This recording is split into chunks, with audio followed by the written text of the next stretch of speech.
Bueno, esperamos un minutito más que también de entrar.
Bueno, seguimos entonces.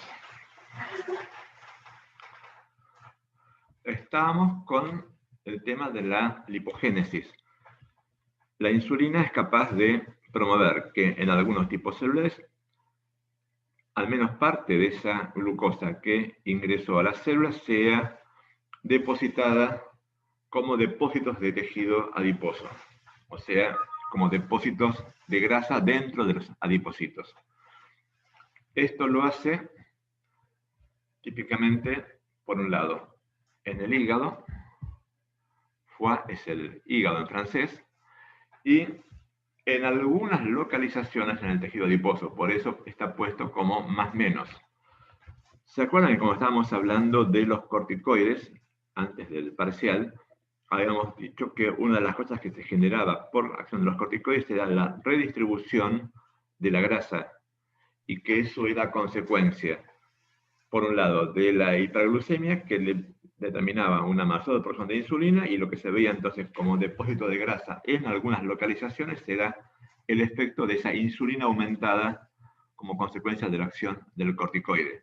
Bueno, es esto lo que está indicando acá. Si más o menos significa que aumenta el depósito en algunas localizaciones del tejido adiposo y no en otras. La tercera flechita es la glucogenogénesis. ¿Qué será esto? La formación de glucosa. De glucosa. Elementos similares. No es de glucosa, sino que es de glucógeno. Esto es síntesis de glucosa, o sea, esa glucosa que entró a la célula, en parte va a ser transformada en glucógeno. ¿El glucógeno qué era?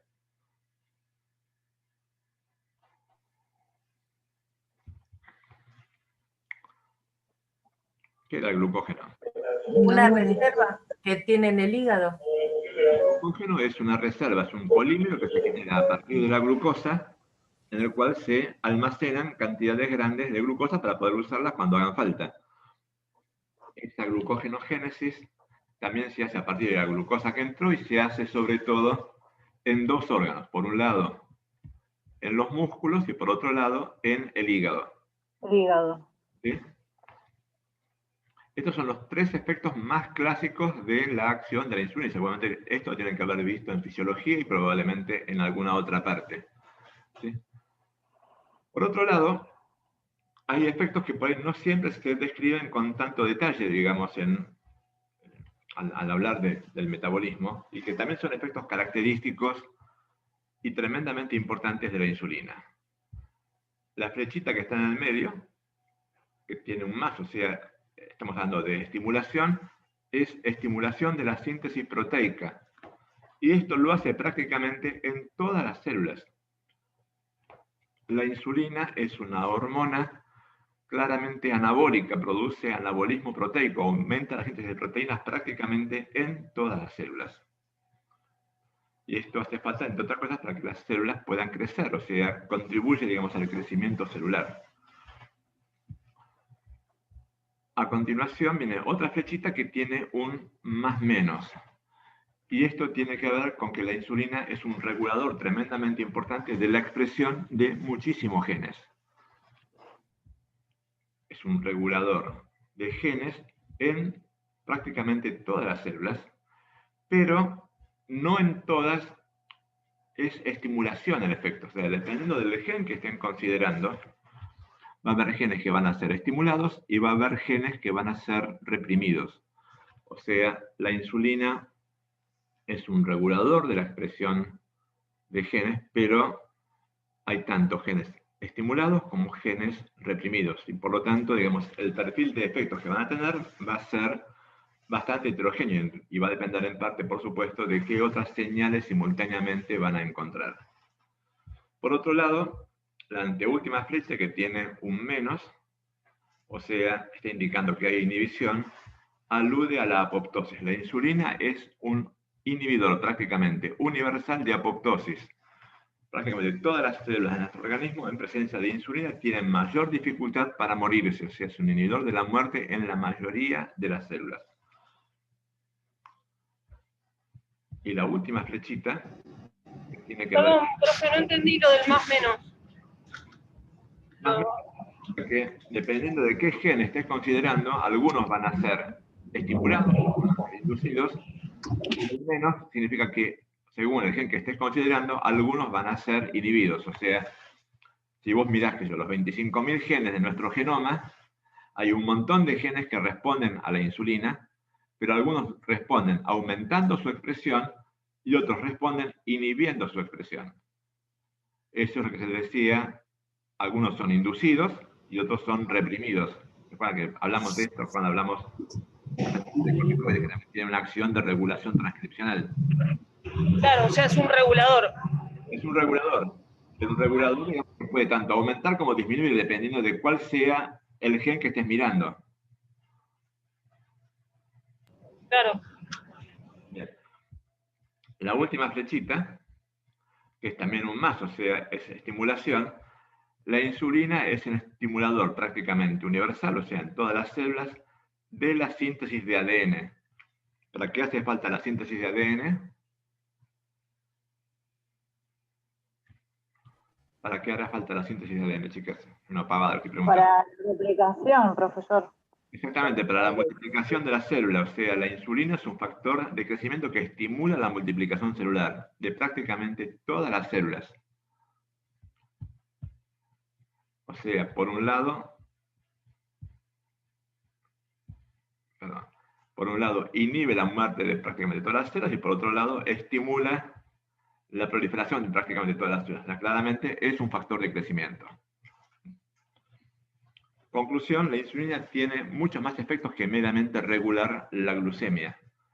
Regular la glucemia es el que más fácil uno se da cuenta y es el que habitualmente tomamos para analizar qué es lo que pasa, pero claramente, digamos, hace un montón de cosas más y hace falta para un montón de procesos adicionales.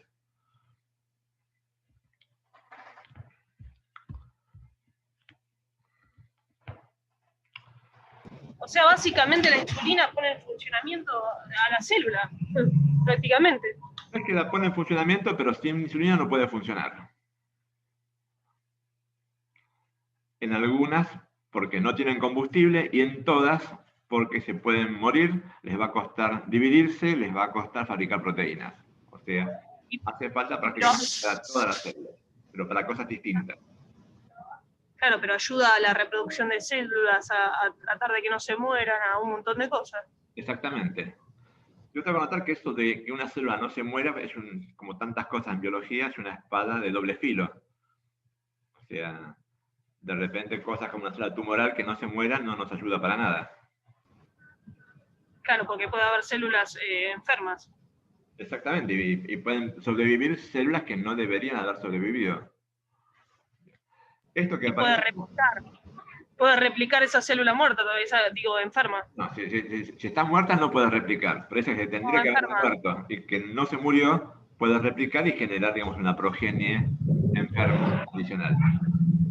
Esto, de vuelta, tiene más cosas que lo que ustedes necesitan saber, pero lo que intenta mostrar es que a partir del receptor de insulina, que estaba de vuelta en la membrana celular, de vuelta, esto que está acá arriba, intenta representar la membrana, y les muestra varios receptores, uno de los cuales es la del receptor de insulina. Se pueden generar distintos tipos de efectos y, insisto, no hace falta que conozcan el detalle de lo que está en el medio, cada uno de ellos tiene vías de señalización diferentes, o sea, utiliza mecanismos desde que se activó el receptor hasta llegar al final distintos, o sea, son todos caminos que se van diversificando, pero que algunos tienen que ver con la progresión del ciclo celular, esto tiene que ver con la capacidad de multiplicarse, otros tienen que ver con la inhibición de la apoptosis, que es la sobrevida celular, otros tienen que ver con el tamaño celular, la insulina produce crecimiento en muchas células, ¿sí? Y esto, entre otras cosas, lo pueden hacer sobre las propias células beta del páncreas. O sea, parte del efecto de la insulina va a ser contribuir a que su propio fabricante viva más. Cuando estábamos hablando hace un ratito de los factores que determinaban la capacidad del páncreas de ajustar su masa al requerimiento, la insulina es capaz de promover la producción de mayor insulina. O sea, en ese sentido es importante que tiende a conservar, digamos, su propia producción. Por otro lado, hay un montón de efectos que tienen que ver con el funcionamiento de la célula beta. O sea, todo esto lo que está considerando es eso que la insulina hace por todos lados, cómo en particular funciona en relación a la célula beta, que es la productora. Y también contribuye a que fabrique la propia insulina, que es una proteína que debe ser traducida, y las otras proteínas que tienen que usar estas células, y por supuesto al metabolismo de la glucosa en ella misma. Con lo cual, la insulina tiene una cantidad de efectos sobre incluso la célula que la fabrica. Y los efectos son positivos, digamos, para que haya más y funcionen mejor.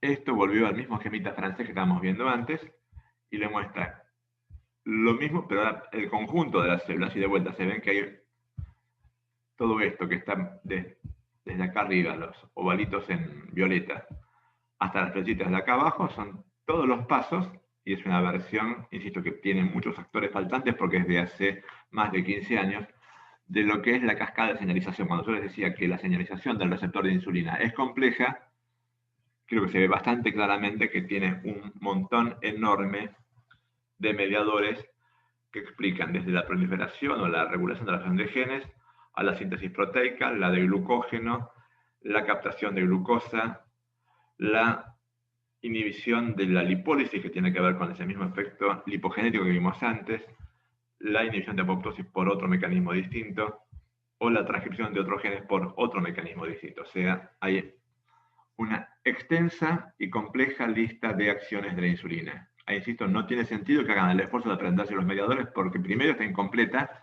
y en segundo lugar, digamos, no tiene implicancias prácticas para lo que ustedes deben conocer. Ese esquema, o sea, representaría la célula y todo lo que hace la insulina dentro. Exactamente. Pero no es ninguna célula en particular, sino que es una célula genérica. Intenta representar, esto puede ser tanto un fibroblasto como una célula cardíaca. O sea, intenta resumir todas las cosas posibles que puede hacer la insulina en el conjunto de las células de nuestro organismo. Ok. Bien. Esto es, de vuelta, lo mismo en relación a lo que es una célula en particular del tejido adiposo. De vuelta, tiene más cosas que las que ustedes deben saber, ¿sí? Pero esto intenta representar la membrana celular, ¿sí? En la cual está el receptor de insulina. Esto es receptor de insulina. Esto también es receptor de insulina. Y lo que intenta mostrarles es que una parte importante de las acciones,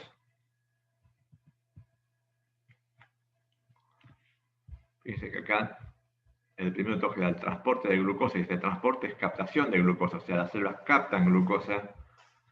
Uno de los ejemplos relevantes que ponía era el tejido adiposo. Lo que hace la insulina para aumentar esa captación de glucosa, que es un efecto muy rápido, y que es el mismo en el resto de las células que responden a la insulina captando glucosa, que incluye también al músculo y algunas células más que no vamos a discutir, digamos, pero no. no a otras cuantas, básicamente es porque la glucosa entra a las células a través de un transportador. O sea, la glucosa sola no es capaz de atravesar la membrana celular. Tiene que haber alguien que le abra la puerta a la membrana para que entre. Ese transportador de glucosa, en realidad hay una familia de transportadores de glucosa. Las células beta.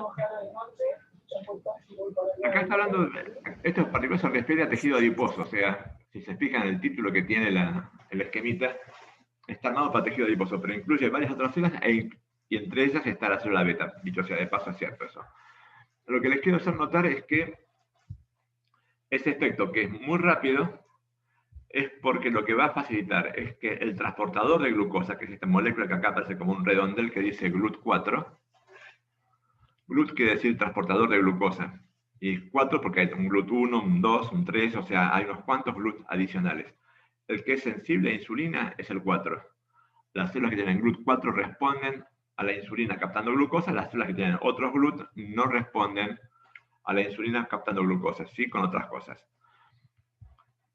Este GLUT4, que normalmente está dentro de la célula, cuando aparece la insulina, se trasloca y va a parar a la membrana, y una vez que está puesto en la membrana, saca glucosa, la va a introducir en esta célula.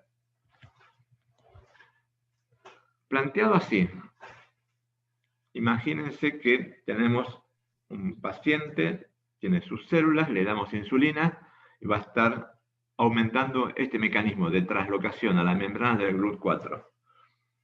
Con lo cual, esas células van a empezar a hacer ¿qué cosa? Lipogénesis. Lo primero que van a hacer es que estoy mandando el transportador de glucosa a la membrana es ¿qué cosa? Van a transportar la glucosa para dentro de la célula. Exactamente. Van a aumentar su captación de glucosa, o sea, van a empezar a incorporar glucosa desde el espacio extracelular. Con lo cual, la glucosa en el espacio extracelular, que está en equilibrio con la sangre, ¿qué va a empezar a ocurrir?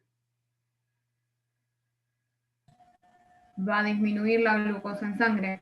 Exactamente. Es el efecto típico que uno espera obtener. Ahora, para que cada una de las células capte glucosa suficiente como para que se modifique la cantidad de glucosa que yo tengo en la sangre y yo pueda medir ese cambio, le va a hacer falta tiempo. O sea, el efecto empieza muy rápidamente, pero hasta que tiene la magnitud suficiente como para modificar la glucemia pasa un tiempito. Una dosis de insulina actúa aumentando la captación de glucosa en segundos, pero yo me empiezo a dar cuenta de que está bajando la glucemia en minutos, que es lo que hace falta para que la masa de células que están respondiendo haya bajado lo suficiente, o sea, hayan captado cantidad suficiente como para que se mueva el sensor que tengo puesto en la sangre. ¿Sí? Profe, esos palitos violetas que dicen A y B, que son los receptores que lo trasladan a la célula. Insulina, exactamente. Lo que están marcando es cómo está modificando, por un lado, digamos, el reciclado y por otro lado, digamos, la endocitosis. No hace falta que se metan a discutir eso, pero tiene que haber. Los palitos violetas, como vos decís, son el receptor de insulina.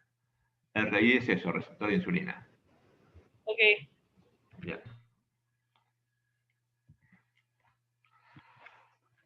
Recién dijimos que había una cantidad de cosas que producían resistencia a la insulina. Y una de las que habíamos marcado como importante de eso eran las citoquinas proinflamatorias. ¿Se acuerdan que hablamos de citoquinas proinflamatorias antes del parcial? Sí. ¿Sí? Una de las señales importantes que regula, digamos, la función del receptor de insulina, esto es la capacidad del receptor de insulina de generar respuesta, que lo van a estar viendo en este esquema. ¿Sí? Esto que está acá arriba, en el rectángulo verdecito, por lo que yo lo veo verde en mi pantalla, no sé ustedes cómo lo están viendo, es el receptor de insulina, el ovalito azul que se ve en el medio es la insulina. Todo lo que bien dijimos es la señalización. Ven que uno de los primeros pasos es este ovalito amarillo que está acá, que dice IRS. ¿Ven la IRS? Sí, profesor. Sí. Bueno, eso intenta representar una proteína que es muy importante en la señalización del receptor de insulina, que cuando la descubrieron no tenían qué nombre ponerlo y le pusieron el imaginativo nombre de sustrato del receptor de insulina, que es lo que quiere decir esa sigla IRS. IRS es el nombre, y la sigla tiene puesta, digamos, de la nomenclatura en inglés, del sustrato del receptor de insulina. Es una proteína, una familia de proteínas, para decirlo adecuadamente, que es fundamental, que se dan cuenta que participa bien al principio en la generación de todos estos efectos que estábamos discutiendo recién. Ese IRS, sin el cual el receptor de insulina no es capaz de generar la mayor parte de sus acciones, puede ser inhibido por una cantidad de quinasas. Estos rectangulitos que están acá son quinasas, y no hace falta que retengan su nombre, que son estimuladas por este que está acá, que es ¿quién? Esta barra TNF negra. alfa. ¿Qué cosa era? TNF alfa. ¿Y eso qué era? A la Era. célula. No, factor de Factor factor transcripcional. El TNF-alfa era una citoquina proinflamatoria. TNF quería decir factor de necrosis tumoral. ¿Se acuerdan de eso? Y era una de las principales citoquinas proinflamatorias. Cada vez que se forma TNF-alfa, tiene su receptor, que acá no está puesto, genera toda una cascada de señalización, y entre otras cosas, eso lo que hace es inactivar al IRS, que dijimos que hacía falta ¿para qué? Para que se desencadene. Eso. Es un sustrato de la... Era un sustrato del receptor de insulina que hacía falta para que la insulina pudiera señalizar. O sea, si yo tengo insulina, pero no puedo usar el IRS porque está hecho bolsa, no está hecho bolsa, está fosforilado, digamos, para el caso es exactamente lo mismo, la consecuencia es que la insulina la tengo de adorno y no la puedo usar. Todo lo que viene para abajo de la insulina no se va a poder producir adecuadamente. O sea, Porque como que estaría perjudicando el traspaso a la célula. está perjudicando, como decís vos, la respuesta de la célula a la insulina. La forma de decir eso es, está generando resistencia a la insulina. El TNF-alfa es una de las varias cosas que produce resistencia a la insulina. Cuando hace un ratito decíamos, las citoquinas proinflamatorias producen resistencia a la insulina, estamos hablando de esto. O sea, intenta explicar este esquema, es cómo se produce esa resistencia a la insulina cuando tengo mucha inflamación. O sea, el sustrato funciona si no está esa citoquina presente. Si la citoquina esta no está presente, el sustrato funciona mejor. Y si la citoquina está presente, le cuesta más funcionar. No va a funcionar bien. Ok. ¿De acuerdo? Bien. O sea, resistencia a la insulina, que dijimos que era una causa importante de diabetes, se genera desgraciadamente por muchos mecanismos y es frecuente en un montón de enfermedades diferentes. En el primer parrafito justamente les recuerdan algunas de las que se acompañan de resistencia a la insulina. Y el etcétera que aparece al final, en serio, es un etcétera grande. Cosas como hipertensión o aterosclerosis son enfermedades independientes de la diabetes, en tanto que la diabetes de tipo 2, característicamente, el principal defecto que tiene justamente es eso, la resistencia a la insulina. ¿Qué tipo de cosas pueden producir resistencia a la insulina? De vuelta, un montón. Este etcétera es un montón de cosas, lo mismo que este otro. Algunas de las cosas que producen resistencia a la insulina son hormonas, y entre esas hormonas hay dos que son más importantes. Una, que ustedes ya conocen bien, son los Corticoides. Los corticoides. ¿Se acuerdan que los corticoides vimos en el parcial que eran una causa importante de resistencia a la insulina? Cada vez que un paciente le están dando un corticoide, le están dificultando el trabajo a la insulina. Y cuanto más corticoide le ponen, más complicado va a ser, con lo cual Si el señor no era diabético, a lo mejor puede parecer diabético. Y si era diabético, va a empeorar. Otra hormona que también produce resistencia a la insulina, que en nuestro país es especialmente relevante, porque fue el motivo por el cual le dieron el premio Nobel a un argentino hace 80 años casi, es la hormona de crecimiento. ¿Qué es la hormona de crecimiento?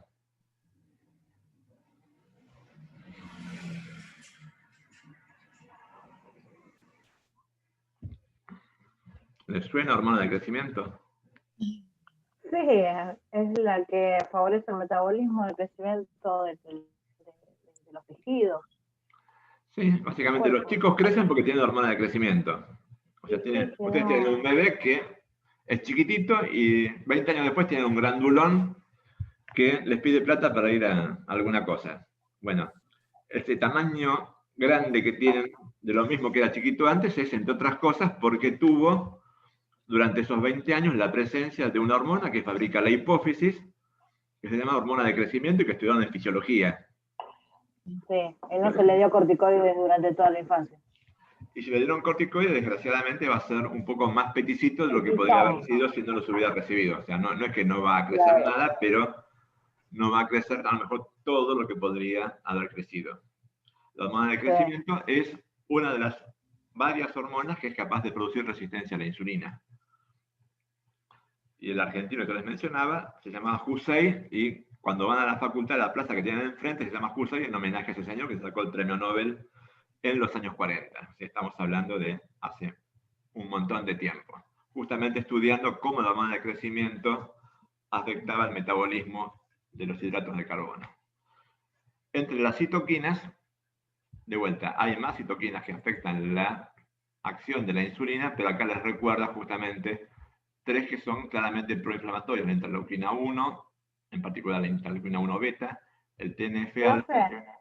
Sí. Perdón, pero estamos hablando puntualmente de la insulina, no estamos hablando de la génesis de la insulina, ¿verdad? No, estamos hablando de la resistencia a la insulina, o sea, lo que hace que la insulina no pueda actuar adecuadamente. No pueda actuar en el... perfecto, listo. ¿Sí? Dijimos que la resistencia a la insulina era uno de los factores más importantes y era la principal causa en los diabéticos de tipo 2. O sea, una persona que tiene esto porque tiene un defecto genético que hace que funcione mal, digamos, toda esa maquinaria. A ver, vuelvo un paso más atrás.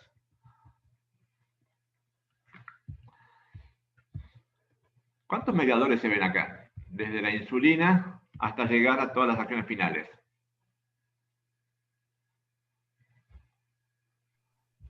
¿Me pueden creer que son un montón? Sí, sí. 1, 2, 3, 4, 5, 6, 7, por lo menos simplemente mirando este caminito. 8 si le agregan esto que está acá arriba. Si miran el del otro lado, más o menos es lo mismo. O sea, estamos hablando de desde acá, que además, insisto, tiene más de 15 años, hasta llegar a un título, tenemos más o menos 10.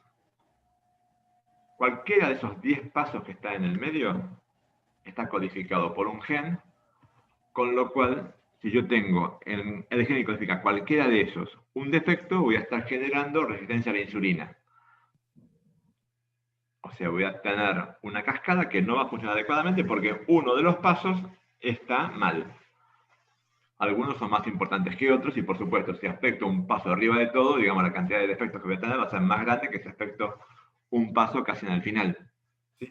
Pero objetivamente, digamos, hay un montón de condiciones que producen resistencia a la insulina.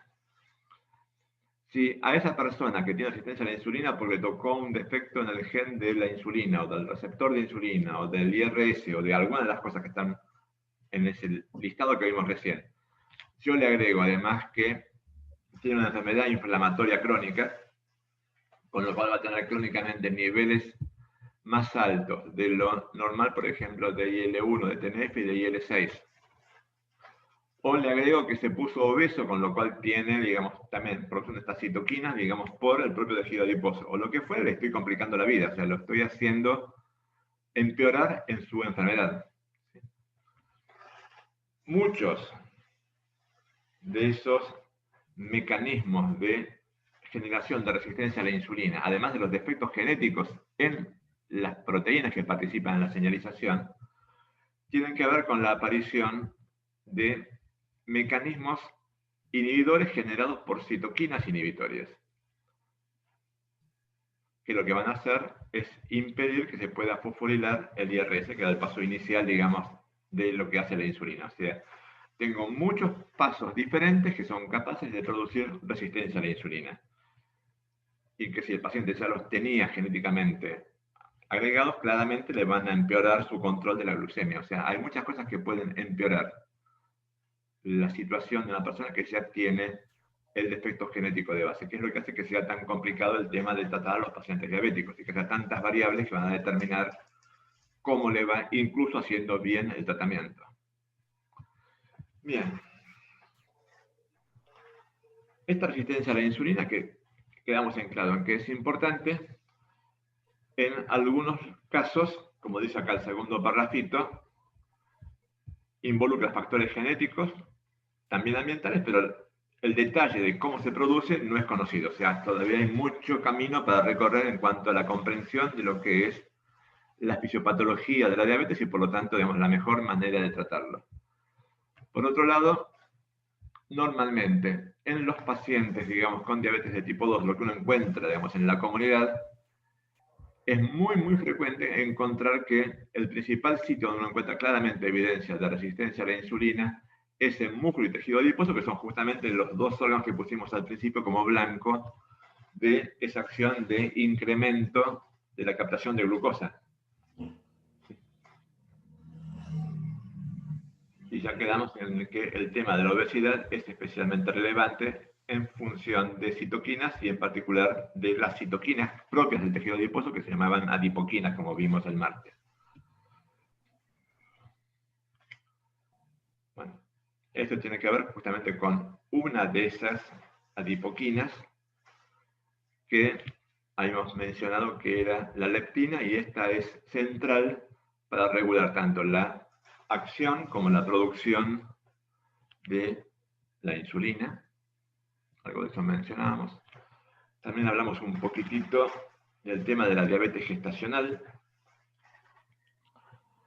Normalmente, diabetes gestacional, yo les dije, es un fenómeno, digamos, que lo que está haciendo es agregar una causa adicional a alguien que ya tiene, en principio, algún tipo de defecto, pero que lo tenía bastante bien compensado hasta que apareció el embarazo. Por eso dice que, en general, no es tanto que empieza como que se descubre durante el embarazo. En la práctica, en Estados Unidos, que es un país donde la cantidad de diabéticos es un poquito más grande y hay muchos más obesos que en nuestro país, es una cantidad grande, alrededor del 5% de las embarazadas, y tiene consecuencias para la embarazada y también para el feto, porque ¿de qué manera se defenderá la embarazada de esa resistencia que se le apareció durante el embarazo? ¿Cómo les parece que hará?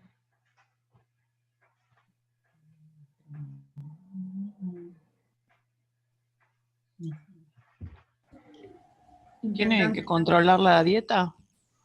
No, lo que estoy preguntando es, olvidemos del tratamiento un momentito, digamos. Una chica que se embaraza y durante su embarazo se descubre que es diabética, o sea, la detectaron como diabetes gestacional. ¿Sí? Supongamos que está en el segundo o tercer mes de embarazo. Seguramente, digamos, tiene su problema de diabetes gestacional desde antes del día que yo le hice el diagnóstico. O sea, no es que empezó un minuto antes de que yo haya hecho el diagnóstico. O sea, estuvo conviviendo con su problema durante unas cuantas semanas. Claro. ¿Cómo se las arregló durante esas semanas? ¿Cómo? Con inhibidores a la resistencia a insulina. Normalmente lo que debe haber tenido durante ese tiempo es Hiperglucemia. No, debe haber estado hipoglucemia. debe haber estado hiperglucémica y además con cantidades aumentadas de insulina. O sea, lo que tiene que haber hecho su páncreas frente a esa situación de resistencia es aumentar la producción de insulina.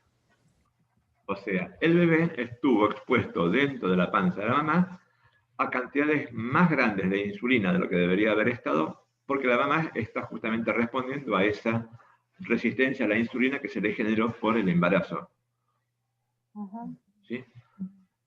Una de las consecuencias de que haya mayor cantidad de insulina es que va a tener estos aspectos que habíamos mencionado sobre el crecimiento. Típicamente, los bebés que nacen de mujeres que han tenido diabetes gestacional, aunque no se haya detectado como tal, suelen ser bebés muy grandes. Generalmente de más de 5 kilos, ¿no?